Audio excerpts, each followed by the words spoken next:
I'm gonna try to do this without cursing this time, because last time I feel like I was cursing just a little too much. Actually, more like all of my videos I cursed just a little too much. So I'm gonna try not to curse this time. Use my words, not my cursing. Oh shit, did I turn the mic on? Oh shit. Oh shit. Oh shit.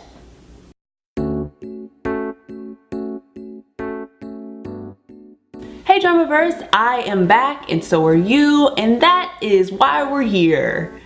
This week has been especially good because I am finally starting to get some dramas that I actually want to watch right now. For those of you that are watching Doctor Stranger, how? Why? Why are you doing that to yourself?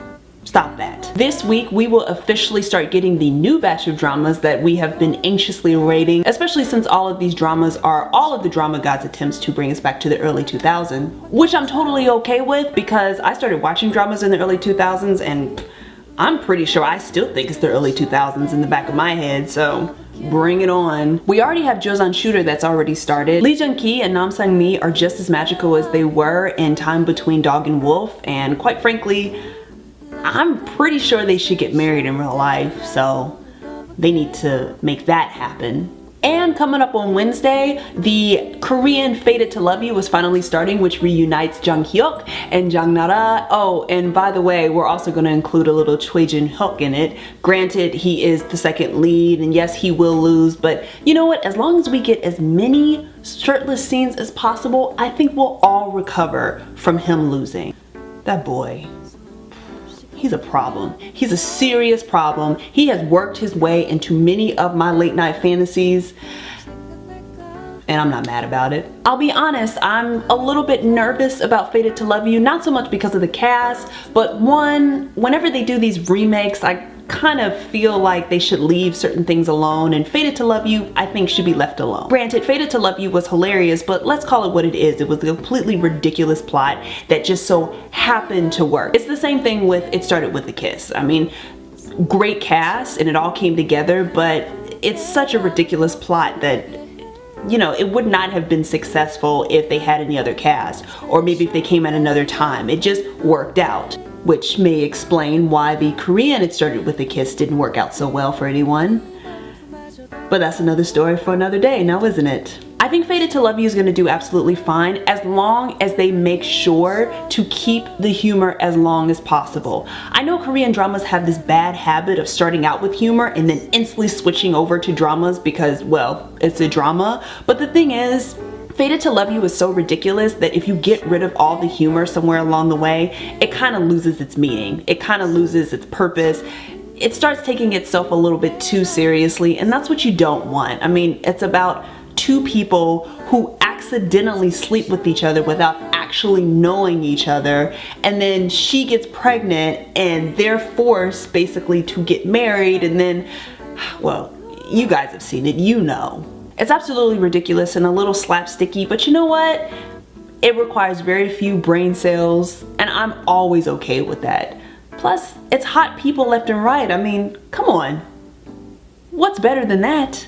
Speaking of reunions, probably the most important reunion, for me anyway, is the reunion of Jung Yoo-mi and Eric. Just give me a second. Let me just savor this moment right now, because this is the most important reunion probably this year. No, probably ever, is the reunion of Eric and Jung Yoo-mi and the discovery of love. You guys have no idea how important Que Sera Sera was to me. It literally made me not only lust Eric on a level I didn't think it was possible to lust anyone, but it made me his eternal stalker, like forever and ever and ever, which I guess that's what eternal means. But seriously, I mean, that was probably one of my, it is my favorite drama. I mean, it at least makes the top 5. It's pretty high up there, maybe even top 3. Can we bottle that magic? Is that possible? Can we bottle it and sell it and maybe give it to everyone on Doctor Stranger? And then, to make it even better, they go and had Sung Joon to the mix. I mean, how much better could it get? Granted, it is written by the same woman that did all the I Need Romances, which would not be a bad thing, but I kid you not, we just got on good terms because she had the worst habit of giving the worst endings in the world. You may not agree with me, but I Need Romance 1 and 2, those should have ended in a completely different way, and I stand by this opinion. She was able to pull me back with I Need Romance 3. She did that. She did that. I guess the only other reunion that I could say comes a little bit close to Jung Yoon-mi and Eric's reunion is the reunion of Kwang Sang-woo and Choi Ji-woo. Whoever was able to put that reunion together, you get a hand clap from me, little one. You don't get a slow clap from me because I want to know what you're going to do with this, because I'm seeing a lot of teasers right now that look a little bit tearful. And you know what? That's not cool.